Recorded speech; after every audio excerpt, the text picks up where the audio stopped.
নমস্কার, আমি অ্যাস্ট্রোলজার চৈতালি রায়চৌধুরী।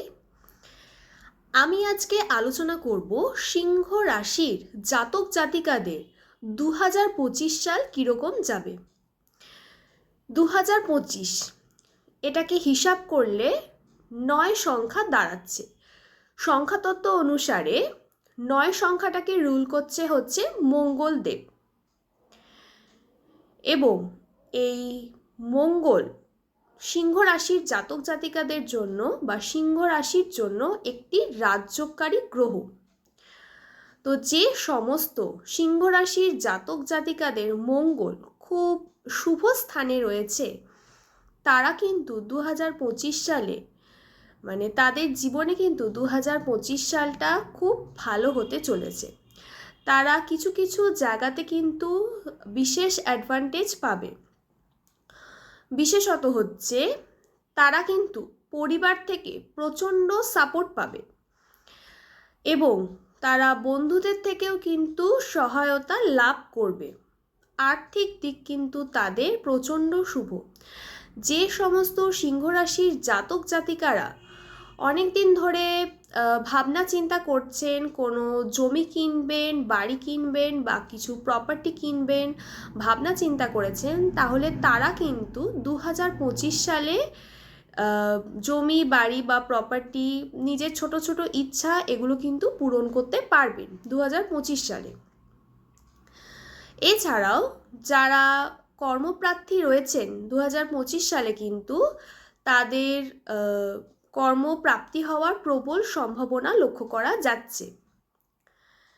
সেই সঙ্গে সঙ্গে সিংহ রাশির জাতক জাতিকাদের 2025 সালে কিন্তু শনির ঢাইয়াও কিন্তু শুরু হচ্ছে। 29শে মার্চের পর থেকে কিন্তু সিংহ রাশির জাতক জাতিকাদের ঢাইয়া শুরু হয়ে যাচ্ছে। তো কিছু কিছু জায়গাতে একটু সমস্যা লক্ষ্য করা যাবে। যেমন সিংহ রাশির জাতক জাতিকারা কিন্তু যারা বিবাহিত জীবনে রয়েছেন, যারা হাজব্যান্ড ওয়াইফ রয়েছেন, যারা দাম্পত্য রিলেশনশিপে রয়েছেন, তাদের ক্ষেত্রে কিন্তু বিবাহিত জীবনে কিন্তু যথেষ্ট পরিমাণে সমস্যা সৃষ্টি হতে পারে। একে অপরের থেকে দূরত্ব সৃষ্টি হতে পারে। তারপরে দাম্পত্য জীবনে কিন্তু ঝগড়া, অশান্তি, ভুল বোঝাবুঝি এগুলো কিন্তু সৃষ্টি হবে। এছাড়াও কর্মক্ষেত্রে কিন্তু একটা মান সম্মান হানি হওয়ারও একটা সম্ভাবনা লক্ষ্য করা যাচ্ছে। কর্মক্ষেত্রে কিন্তু যথেষ্ট পরিমাণে সাবধানতা অবলম্বন করে মাথা ঠান্ডা করে চলতে হবে। যারা সিংহ রাশির জাতক জাতিকা রয়েছেন তারা কিন্তু 2025 সালে নিজেদের কাজের জায়গাতে খুব ভালোভাবে মাথা ঠান্ডা করে বুঝে শুনে কাজ করবেন, না হলে কিন্তু কর্মহানি হওয়ারও সম্ভাবনা লক্ষ্য করা যাচ্ছে। এছাড়াও কোনো কিছুর জন্য মান সম্মান হানি হওয়ারও কিন্তু যথেষ্ট পরিমাণে সম্ভাবনা লক্ষ্য করা যাচ্ছে। সিংহ রাশির জাতক জাতিকাদের ঢাইয়া শুরু হওয়ার সাথে সাথে কিন্তু তাদের শরীর স্বাস্থ্যের দিকটাও কিন্তু যথেষ্ট সচেতনতার দরকার। আপনারা কিন্তু যারা সিংহ রাশির জাতক জাতিকা রয়েছেন তারা কিন্তু নিজেদের শরীর স্বাস্থ্যের দিকটা তাদেরকে কিন্তু প্রচণ্ড ভালোভাবে আরও বেশি করে যত্নশীল হতে হবে। নিজেদের শরীর স্বাস্থ্যের দিকটাও কিন্তু যথেষ্ট পরিমাণে লক্ষ্য রাখতে হবে। বিশেষত হাড়ের সমস্যা, কোমরের সমস্যা, বাতের ব্যথা, পায়ের সমস্যা এইগুলো কিন্তু যথেষ্ট পরিমাণে ভোগাতে পারে। সেই দিকটা কিন্তু আপনারা খুব ভালোভাবে সচেষ্ট হবেন। এছাড়াও অনিদ্রাজনিত সমস্যায় কিন্তু ভুগতে পারেন সিংহ রাশির জাতক জাতিকারা। ঘুম কম হবে, মানসিক চাপ কিন্তু প্রবল বৃদ্ধি পাবে। অকারণে ছোট ছোট জিনিস নিয়ে কিন্তু মাথার মধ্যে সেটা ঘুরপাক খাবে। অকারণে ছোট ছোট জিনিস নিয়ে কিন্তু চিন্তা করবেন। ধরুন কোনো একটা কাজ করলেন, তো সেই কাজটা খুবই সামান্য একটা বিষয়, সেটা নিয়ে কিন্তু অকারণে শুধু শুধু চিন্তা করে ঘুম নষ্ট করবেন, এই জিনিসটাও কিন্তু লক্ষ্য করা যাচ্ছে। তাই ছোট ছোট বিষয়গুলোকে নিয়ে ছোট ছোট বিষয়গুলোকে নিয়ে অত্যাধিক ভাবনা চিন্তা করার কোনো দরকার নেই। আর যদি অত্যাধিক ভাবনা চিন্তা করেন তাহলে কিন্তু সেক্ষেত্রে মানসিক চাপ বৃদ্ধি পাবে। যারা স্টুডেন্ট রয়েছেন তাদের কিন্তু পড়াশোনায় অধিক থেকে অধিকতর মনোসংযোগ দিতে হবে। তাদের কিন্তু পড়াশোনায় কিন্তু যথেষ্ট পরিমাণে মনোসংযোগটা বাড়াতে হবে। মে মাসের মাঝামাঝি সময়ের পর থেকে কিন্তু সিংহ রাশির যারা জাতক জাতিকা রয়েছেন তাদের কিন্তু ব্যবসার দিকটা একটু খারাপ হতে পারে, এবং যারা দাম্পত্য জীবনে রয়েছেন বা যারা প্রেমিক প্রেমিকা রয়েছেন তাদের কিন্তু রিলেশনশিপটা একটু নড়বড়ে হতে পারে।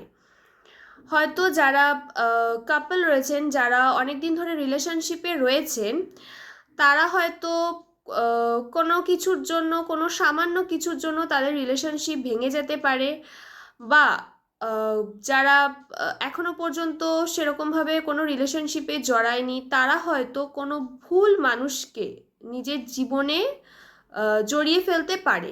এই জিনিসটাও কিন্তু যথেষ্ট সম্ভাবনা লক্ষ্য করা যাচ্ছে।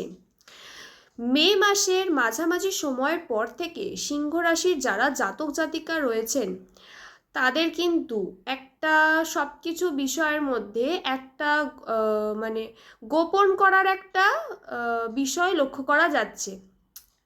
তারা কিন্তু সব কিছুকেই গোপনভাবে রাখবেন। যে কাজটাই করবেন না কেন তাদের ভেতরে একটা গোপন করার টেন্ডেন্সি লক্ষ্য করা যাচ্ছে। তারা কোনো কিছু বিষয় হোক বা যা কিছুই হোক সবসময় সেটাকে গোপন করতে চাইবে। তাদের ভেতর এই জিনিসটা কিন্তু লক্ষ্য করা যাচ্ছে মে মাসের মাঝামাঝি সময়ের পর থেকে। যারা রিলেশনশিপে রয়েছেন বা যারা দাম্পত্য জীবনে রয়েছেন তাদের কিন্তু উগ্রতাটা বাড়বে, সাংসারিক জীবনে কিন্তু তাদের উগ্রতাটা বাড়বে। বা যারা রিলেশনশিপে রয়েছেন, যারা কাপল রয়েছেন তাদের ক্ষেত্রেও প্রেমের দিক থেকেও কিন্তু উগ্রতা বাড়বে, উগ্রতা যথেষ্ট পরিমাণে লক্ষ্য করা যাচ্ছে।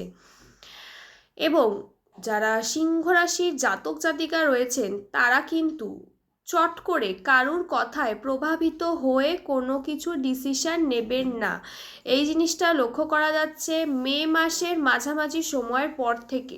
বিশেষত কারুর কথায় প্রভাবিত হয়ে কোনো কাজে এগোবেন না। বিশেষত যারা ব্যবসা করছেন এটা তাদের ক্ষেত্রে বলা। কেউ যদি কোনো জায়গায় ইনভেস্ট করার কথা বলে বা পার্টনারশিপে কিছু বিজনেসের ক্ষেত্রেও কিছু যদি কেউ বলে তাহলে সেক্ষেত্রে কিন্তু ভালো করে জিনিসটাকে বুঝে যাচাই করে তারপরে কিন্তু সেই কাজে এগোবেন। মে মাসের মাঝামাঝি সময়ের পর থেকে কিন্তু প্রভাবিত হয়ে কারুর কথায় প্রভাবিত হয়ে কোনো কাজ করলে সেক্ষেত্রে কিন্তু ঠকে যাওয়ার খুব ভালো মতো সম্ভাবনা লক্ষ্য করা যাচ্ছে। প্রফিটের তুলনায় কিন্তু লসটা কিন্তু হয়ে যাবে, এই জিনিসটাও লক্ষ্য করা যাচ্ছে। এছাড়া সিংহ রাশির যারা জাতক জাতিকা রয়েছেন তারা কিন্তু 2025 সালে পরিবারের দিক থেকে যথেষ্ট পরিমাণে সাপোর্ট পাবেন।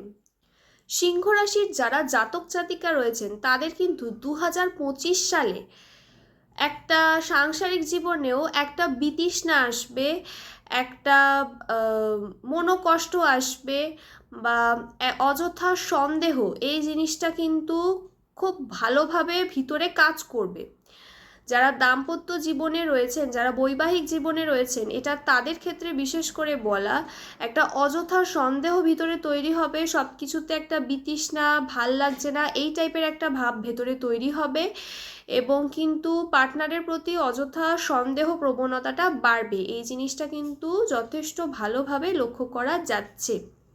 এছাড়া 2025 সালে সিংহ রাশির যারা জাতক জাতিকা রয়েছেন তাদের কিন্তু আর্থিক ভাগ্য প্রচণ্ড শুভ, এবং যারা এতদিন ধরে চাকরির চেষ্টা করছেন তাদের কিন্তু কর্মপ্রাপ্তির সম্ভাবনা প্রবল লক্ষ্য করা যাচ্ছে। তবে কর্মক্ষেত্রে কিন্তু মাথা ঠান্ডা রেখে সব সময় ডিসিশন নেবেন, কর্মক্ষেত্রে কিন্তু মাথা ঠান্ডা রেখে কাজ করবেন, না হলে কিন্তু অযথা কোনো ঝামেলায় জড়িয়ে পড়ার সম্ভাবনা লক্ষ্য করা যাচ্ছে বা মান সম্মান হানি হওয়ারও কিন্তু একটা সম্ভাবনা লক্ষ্য করা যাচ্ছে। তো আমার এই ভিডিওটা যদি ভালো লেগে থাকে তাহলে ভিডিওটাকে অবশ্যই লাইক করবেন, শেয়ার করবেন এবং চ্যানেলটাকে সাবস্ক্রাইব করে পাশে থাকবেন। সবাই ভালো থাকবেন, সুস্থ থাকবেন। নমস্কার।